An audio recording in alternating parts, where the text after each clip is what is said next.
Dictionaries can still be useful, but for language learning, I think they're just about done.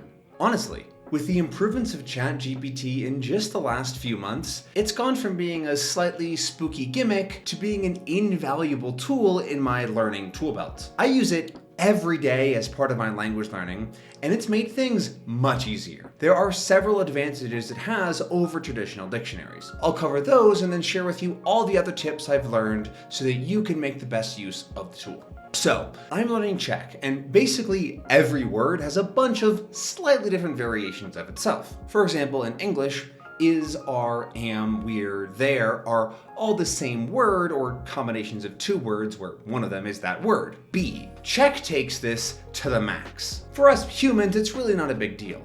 We learn and easily recognize that they're all the same word, but machines are pretty terrible at that. Or at least they used to be. Because now something like ChatGPT is able to process the language in a similar way to us. This makes it very easy to look up words that other dictionaries wouldn't be able to find. Let's look at a simple example in Czech. If I put this into my normal dictionary, it doesn't find anything. But when I give the word to ChatGPT, it doesn't even blink. It just says, yep, here's what it means. That is so helpful. Or the other day, I was reading something that had a typo in it, but I don't know all the words in Czech, so I couldn't tell. So I gave the word to ChatGPT and was like, oh, that's a typo, it should be this word. No dictionary can do that. And the other reason it's helpful, I think, is actually kind of dumb.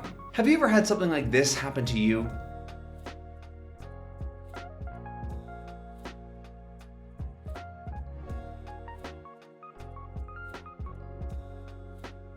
Ironically, dictionaries sometimes treat you like robots, whereas ChatGPT treats you more like a person. It will always generate a natural sounding response for whatever word, but a dictionary almost expects you to have memorized every single other word in order to understand that one. This sort of thing, using the word as part of the definition, is fairly common in English, but it's even more common in other languages. Part of that is because they assume that you can just go to the other page or that you must already know the word. But both of those are pretty annoying as a learner. When you ask ChatGPT, you can ask it to include examples or write the definition as if you were a 6-year-old or include images. It feels like you're asking someone who really understands the language and is just helping you out. The final reason it's useful is because you can ask it to respond in any language that it's good at. That means that you can get your word explanations in your native language or your target language. And you can tailor the level to better help you where you're at. With a dictionary, you need to be on its level,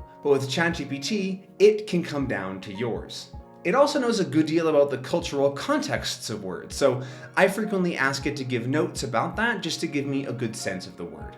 To sum things up, I find it to be much more flexible and adaptable for my learning. Now, here are my tips if you want to use ChatGPT for yourself. First, 3.5 kinda sucks at this. It frequently messes things up and is way worse at following instructions. I really wanted this video to be a guide to using ChatGPT as a dictionary, but I just couldn't get 3.5 to cooperate. I use ChatGPT 4, which costs $20 per month. Hopefully, when there's a 4.5 or 5, they'll make ChatGPT 4 the free tier so that everyone can benefit from it. But until then, I can't really recommend 3.5 as a dictionary, at least not for Czech. Maybe for the bigger languages like English and Spanish it'll work, but I'm not sure. The upside to paying, though, is that you also get access to image generation and uploading of files.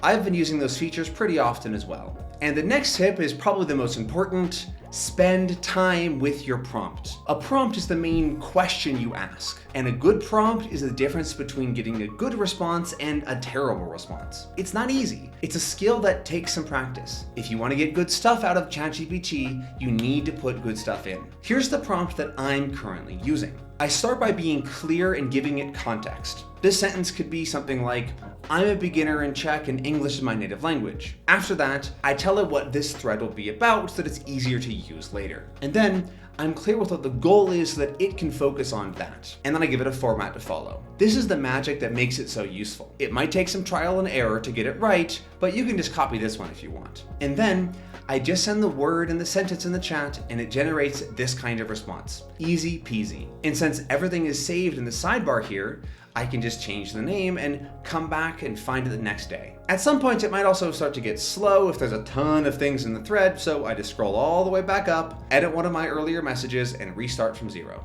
Well, that's everything I have for this video. I've been getting a ton of value out of this tool and wanted to share some of the techniques I've learned along the way. I hope that you try it out. I do also want to share one final thing. Recently, OpenAI added the ability to make your own ChatGPT. And this is essentially a way to prepare a special GPT that already is specifically trained to do one thing. For example, one of their default ones will create cosmic, dreamlike images from your prompt. I'm working on one, it's not that great yet, which serves the purpose of being your language buddy to help aid in your immersion learning. If you have the paid tier and want to try it out, the link is in the description. All right. That's really everything for today. I hope that you learned something new. And let me know down in the comments, how do you use AI for your learning? Have you found any other cool uses? What's your favorite prompt? Don't forget to subscribe so that I can catch you in the next video. Happy immersing. Hey, as you know, there's a lot of language learning advice out there, which can make it kind of overwhelming and difficult to actually get going on your own learning. If you feel like you're struggling to figure out language learning, you're not alone. It's an extremely complicated process with tons of different steps. If you're looking for a step-by-step guide to create the perfect language learning routine for you, then you have to check out our new course. We spent thousands of hours designing a simple and straightforward process that you can use to create your own personalized language routine that actually works. We understand that every learner is different and that you have to roll with the punches and adapt. Every day for 30 days, I walk you through everything you need to know to build an effective learning routine, no matter your circumstances. We give you the advice and resources you need to ensure your success, so you don't have to waste time looking for stuff to do and can focus on learning. And if any questions do come up, don't worry. We are always there to answer any questions and clear up confusion. And it's all backed by our 90-day, no questions asked, money-back guarantee. If, for whatever reason, something's not quite working for you, we insist you get every penny back. It's time for you to stop wishing that you could learn a second language. It's time to become the master of your language learning journey. Check out the link below to get instant access and start your journey today.